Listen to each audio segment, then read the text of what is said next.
ஆடி 18 மாவீரன் தீரன் சின்னமலையோட நினைவு நாள். ஆங்கிலேயர்கள் சங்ககிரி கோட்டையில் மாவீரன் தீரன் சின்னமலை தூக்கிலிட்ட தினம் இன்று. இவ்வளோதான் நமக்கு தெரியும். இல்லை, தீரன் சின்னமலை மட்டும் இல்லை, பல சுதந்திர போராட்ட வீரர்கள் எல்லாரையும் அந்தந்த இனத்தை சேர்ந்தவங்க, அந்தந்த மொழியை சேர்ந்தவங்க எல்லாருமே கொண்டாடுறாங்க. ஆனால் அவங்கள ஏன் நம்ம கொண்டாடணும்? அவங்கள ஏன் நம்ம அவ்வளோ மதிக்கத்தக்க மாமனிதர்களாக அவங்க ஏன் மாறினாங்க? அவங்கள எதுக்காக நம்ம கொண்டாடணும்?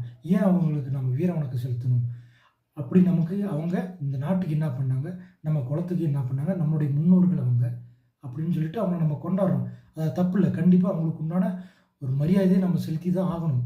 நமக்காக அவங்க பட்ட கஷ்டங்கள் எண்ணில் அடங்காது. அதை நம்ம மரியாதை செலுத்துகிற அதே சமயத்தில் அவர்கள் ஏன் போற்றத்தக்க மாமனிதர்களாக மாறினாங்க அப்படிங்கிறத கண்டிப்பாக நம்ம தெரிஞ்சுக்கணும்.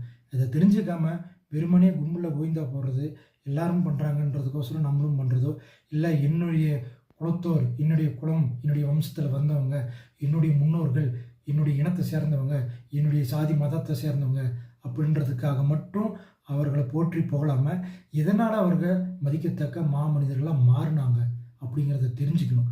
அப்படி தெரிஞ்சுக்கிட்டு அவர்களுக்கு செலுத்தக்கூடிய வணக்கம் தான் உண்மையிலே ஒரு வீர வணக்கம். அப்படி நம்ம அதை தெரிஞ்சிக்கும் போது நம்ம அவங்கள பார்க்கும்போது இதனால தான் நான் போற்றி வணங்குறேன் அப்படின்ற ஒரு கண்ணியம் வரும் பாருங்க. அதை நம்ம தெரிஞ்சுக்கணும். அது எதுவும் தெரியாமல் நம்ம விரும்பினா வாட்ஸ்அப்பில் ஸ்டேட்டஸ் வைக்கிறதோ, இல்லை கொடி கட்டி பறக்கிறதோ, இல்லை தேவையில்லாத செலவுகள் செய்கிறதோ, இதில் எதுவுமே அவங்கள சென்றடையாது. அது நம்ம அவங்களுக்கு கொடுக்குற மரியாதை அப்படிங்கிறது அவர்கள் ஏன் எந்த செயலால் அவங்க போற்றத்தக்க மனிதர்களாக மாறினாங்க அப்படிங்கிற ஒரு வரலாறை நம்ம தெரிஞ்சுக்கணும். அதை தெரிஞ்சுக்கிட்டு நம்ம தெரிஞ்சுக்கிறது இல்லாமல் அந்த வரலாறை நம்முடைய சன்னதிகளுக்கு கடத்தணும். இது நடக்கலை அப்படின்னா வெறுமனே அந்த தேதி மட்டும்தான் நம்ம மனசில் இருக்குமே தவிர அந்த தேதிக்கு பின்னாடி இருக்கிற வரலாறு யாருக்குமே தெரியாத போயிடும். அது ஒரு சிலபஸாக மட்டுமே இருக்குமே தவிர அந்த இனத்தின் விடுதலைக்காக அந்த மாமனிதன் என்ன செஞ்சான் அப்படிங்கிறத நம்ம கண்டிப்பாக தெரிஞ்சுக்கணும். தெரிஞ்சிக்காமல் சும்மா வெறுமனே பந்தாஸ்தா பண்ணுறதுல எனக்கு சத்தியமாக உடன்பாடு இல்லை. கண்டிப்பாக நீங்களும் உங்களுடைய எல்லாருமே இப்போது நாட் ஒன்லி தீரன் சின்னமலை அவர் மட்டும் இல்லாமல் அழகு முத்துக்கோன், வேலு நாச்சியார், வீரமங்கை, ஜான்சி ராணி, காமராஜர், அம்பேத்கர், இப்படி எல்லாருமே வஉசி சிதம்பரனார், இப்படி எல்லாருமே அவங்களுடைய வம்சத்தில் வரவங்க அவங்கள கொண்டாடுறாங்க. ஆனால் ஏன் அப்படின்னு கேட்டால் தெரியல அப்படின்ட்டு ஒரு மிகப்பெரிய கேள்விக்குறியாக இருக்குது. ஒரு தலைவரை கொண்டாடுறாங்க. என்னன்னு கேட்டால் அவருக்கு அன்றைக்கி பிறந்தநாள்னு சொல்கிறாங்க. அந்த ஊரில் அந்த சின்ன சின்ன குழந்தைகள் எல்லாமே ரோடில் டான்ஸ் போடுறாங்க, பட்டாசு வெடிக்கிறாங்க, டான்ஸ் போடுறாங்க, செய்கிறாங்க. கேட்டால் அவருடைய பிறந்தநாள்னு சொல்கிறாங்க. பட் அவரை ஏன் நீங்கள் பிறந்தநாளில் கொண்டாடுறீங்க? அப்படி அவங்க உங்களுக்காக என்ன பண்ணாங்க அப்படின்னு நம்ம கேட்கும்போது அந்த இடத்துல அவங்களால மேற்கொண்டு அதை சொல்ல முடியல. கேட்டால் அவங்க எங்கள் இனத்துக்காக அவங்க போராடினாங்க அப்படின்றத தாண்டி வேறு இன்னுமே அவங்களால சொல்ல முடியல. ஸோ அப்படி இல்லாமல் ஏன் நம்ம அவங்கள போற்றி புகழணும்? எதனால் அவங்க மதிக்கத்தக்க மாமனிதர்களாக மாறினாங்க அப்படிங்கிற ஒரு வீர வரலாறுல நம்ம தெரிஞ்சுக்கணும். தெரிஞ்சுக்கிட்டு அதுக்கு அப்புறம் அவங்களுக்கு நம்ம செலுத்தக்கூடிய வணக்கம் தான் ஒரு வீர வணக்கமாக இருக்கும். இல்லைன்னா அதில் எந்த ஒரு பயனுமே இல்லை. அதனால் வெறும் வீண் வெட்டி பந்தா இல்லாமல் அவங்களுடைய வரலாறை தெரிஞ்சுக்கோங்க. தெரிஞ்சுக்கிட்டு போற்றி வணங்கணும். நன்றி. இன்னும் இப்படி இருக்காங்களே அப்படின்னு சொல்லிட்டு எனக்குள்ள ஒரு சிந்தனை. ஸோ அதுக்கப்புறம் நான் மாவீரன் தீரன் சின்னமலையோட வரலாறு படிக்க ஆரம்பித்தேன். உண்மையிலே அதை படிக்க இப்படி ஒரு வீரன் நம்மளுடைய இனத்தில் இப்படி இருந்திருக்காப்லையே, நாம் இந்த இனத்துக்காக என்ன பண்ணோம், நம்ம இந்த நாட்டுக்காக அவர் தான் இனத்துக்காக அவர் போராடலை, இந்த ஒட்டுமொத்த நாட்டுக்காக போராடினார். அப்படி இருந்து ஒரு இனத்தை சேர்த்தி ஒரு வெள்ளையனுக்கு எதிராக போராடி தான் திருமணம் செஞ்சிக்காமல் இப்படியா போராடி இருக்காங்க ஒரு மனுஷன் அப்படின்ட்டு நினைக்கும் போது உண்மையிலே ரொம்ப பிரமிப்பாக இருக்குது. அந்த மாதிரி அந்த வரலாறு தெரிஞ்சுக்கணும். நீங்கள் முழுசாக தெரிஞ்சுக்கலாம் கூட ஏன், எதுக்கு, என்ன அப்படின்ற ஒரு சின்ன கேள்விகளுக்கு பதில் தெரியற அளவுக்குனாச்சும் நாம் அவர்களை பற்றி தெரிஞ்சுக்கணும். எல்லா அரசியல் தலைவர்கள், எல்லா சுதந்திர போராட்ட வீரர்கள் பற்றியும் நம்ம தெரிஞ்சுக்கணும். அதுதான் நம்ம அவர்களுக்கு செலுத்துகிற ஒரு முதல் வணக்கமே. அந்த வகையில் மாவீரன் தீரன் சின்னமலை பற்றி ஒரு சின்ன தகவல். தீரன் சின்னமலை திப்பு சுல்தான் படையில் சேரத்துக்காக போகிறாங்க. ஏன்னா திப்பு சுல்தான் வந்து மைசூர் திப்பு சுல்தான் வந்து தீரன் சின்னமலைக்கு ஒரு கடிதம் கொடுக்குறாரு அவருடைய நண்பர் மூலம்.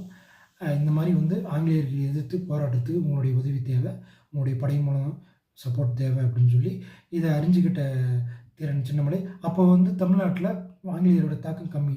ஆனால் இவங்க வந்து தமிழ்நாட்டை நோக்கி வந்துட்டுருக்காங்க அப்படிங்கிற தகவல் வந்து தீரன் சின்னமலை தெரிய வருது. அப்போ வந்து சென்னை மாகாணம் இது எல்லாமே வந்து ஆங்கிலேயனுக்கு கீழே வந்துடுது. இந்த கொங்கு மண்டலம் சேலம் வரைக்கும் முழுக்க ஆங்கிலேயர்கள் கட்டுப்பாட்டுக்கு ஓரளவுக்கு வந்துடுது.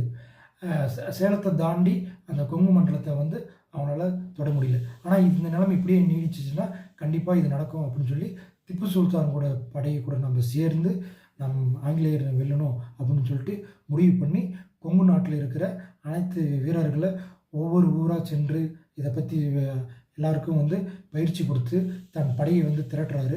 அப்படி திரட்டிட்டு இருக்கும்போது சென்னிமலையில் தேர் திருவிழா வருது. இந்த நிகழ்ச்சி நடந்துட்டு இருக்கும்போதே தன் தீரன் சின்னமலையோட அண்ணனோட மனைவி அவங்களுக்கு வந்து தீரன் சின்னமலையோட இந்த செயல் வந்து பிடிக்கல. ஏன் பிடிக்கல அப்படின்னா அவர் வந்து திடீர்னு நைட்டு ராத்திரி வருவார்.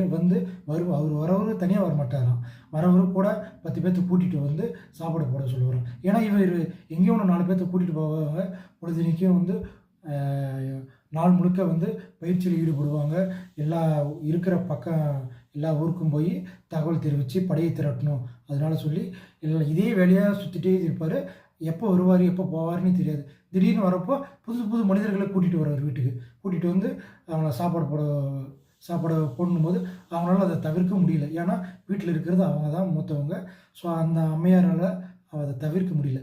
அப்படி தவிர்க்க முடியாதவங்க அவருடைய அண்ணி வந்து அவங்களுடைய அப்பா கிட்ட பல டைம் இதை பற்றி புகார் தெரிவிச்சிருக்கிறாங்க, போய் சொல்லியிருக்கிறாங்க.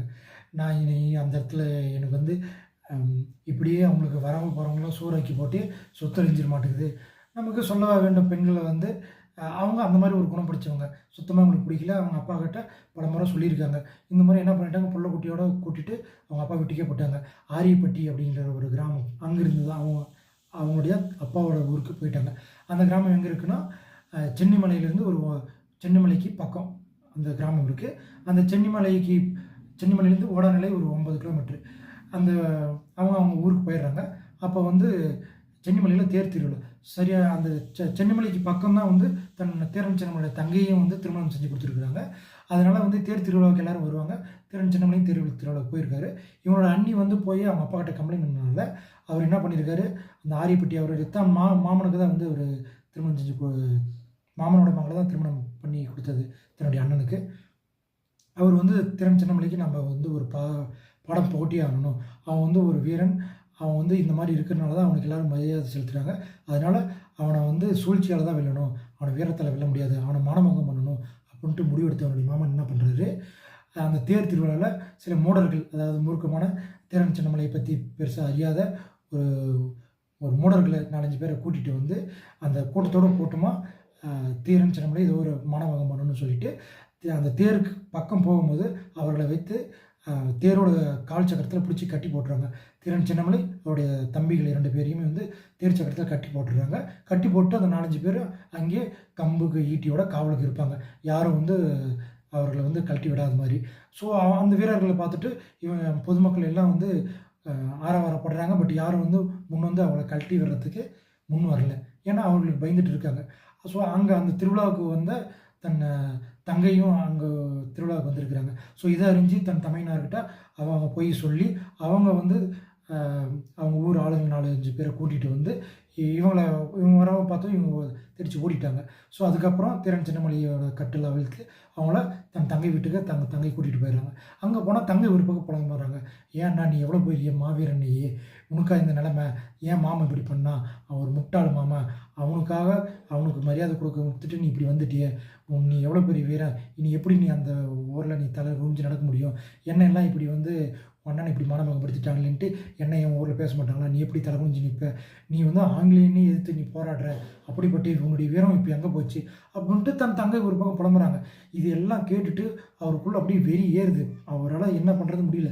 ஆனால் ஒரு பக்கம் விடிஞ்சதும் நம்ம திப்பு சுல்தான் போரில் போய் நம்ம பங்கேற்கணும். ஆனால் இங்கே தங்கை ஒரு பக்கம் நீ இப்போவே வந்து அவனுக்கு நீ ஏதாவது ஒன்று பண்ணணும் அப்படின்னு சொல்லி தங்கை ஒரு பக்கம் வந்து உசு பேத்துறாங்க. அதே சமயத்தில் வந்து அவருக்கு ஒரு பக்கம் நம்முடைய மான அவமானம் முக்கியமா, இல்லை ஒரு பக்கம் வந்து வெள்ளை திப்பு சுல்தான் படையில் போய் சேரணும், விடிஞ்சால் திப்பு சுல்தான் படையில் போய் சேரணும். ஸோ இது முக்கியமாக, ஏன்னா எல்லாருக்கும் செய்தி கொடுத்தாச்சு, எல்லாரும் வந்துடுவாங்க. ஸோ நம்ம போய் சேரணும். ஸோ நம்மளுடைய தனிப்பட்ட மான அவமானத்தை விட படையில் போய் சேரணும், ஆங்கிலேயர்னு வெல்லணும், அந்த படைக்கு தன்னுடைய பங்கு மிக முக்கியத்துவம் அப்படிங்கிறத தீரன் சின்னமலை வந்து ரொம்பவே தெரியும். அதனால வந்து அவர் வந்து தங்கைக்கிட்ட ஒரு வேண்டுகோள் விடுக்கிறார். என்னுடைய கட்டப்பட்ட கயிறோட இந்த தழும்பு காயறதுக்குள்ள மாமனுக்கு நான் தக்க தண்டனை கொடுப்பேன், அவனுடைய தலையை இந்த மண்ணில் நான் சீவுவேன் அப்படின்ட்டு சொல்லிட்டு தங்கைக்கிட்ட விடைபெறிஞ்சிட்டு விடிஞ்சு விடியாதுமா இரவு முழுக்க தூங்கவே இல்லை. இதையே பேசிட்டு அவரால் இந்த அவமானத்துலேருந்து அவரால் மீண்டு வர முடியல. அதே சமயம் நாட்டோட பணி ஒரு பக்கம், அதனால நைட்டு பூரா தூங்காமல் இருந்து விடிஞ்சு விடிஞ்சாமல் கிளம்பி மைசூர் போருக்கு போயிடுறாரு. அங்கே போய் போரில் வந்து சூழ்ச்சியால் வந்து திப்பு சுல்தானை வந்து ஆங்கிலேயர்கள் வென்றுடுறாங்க. அதனால் போர்லேருந்து திரும்பி வந்தவர் நேராக தம்பிகளை வந்து ஓடநிலைக்கு போக சொல்லிவிட்டு இவர் ஓடநிலைக்கு போகல, நேராக ஆரியப்பட்டிக்கு போகிறாரு.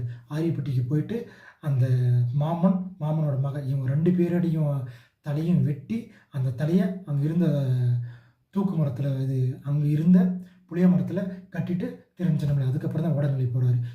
இன்றைக்கி வரைக்கும் அந்த புளிய மரத்தை வந்து தூக்கு புளிய மரம் அப்படின்னு தான் சொல்லுவாங்களாம்.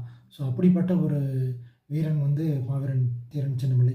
இது வந்து அவருடைய வீரத்தில் ஒரு கடுகளவு தான் இந்த ஒரு சின்ன விஷயம். தன் மான அவமானங்களை தாண்டி வெள்ளையனை எதிர்த்து நம்ம போராடணும் அப்படின்னு சொல்லிட்டு தன் மான அவமானம் ஒதுக்கி வச்சுட்டு திப்பு சுல்தானோட முதல் போரில் கலந்துக்கிட்டவர் தான் தீரன் சின்னமலை. ஸோ இந்த மாதிரி அவருடைய வீரக்கதைகளை தெரிஞ்சுக்கோங்க. தெரிஞ்சுட்டு நம்ம அந்த மனிதர்களை போற்றி புகழ்வது தான் அவருக்கு நம்ம உண்மையிலேயே செலுத்தக்கூடிய ஒரு வீர வணக்கம்.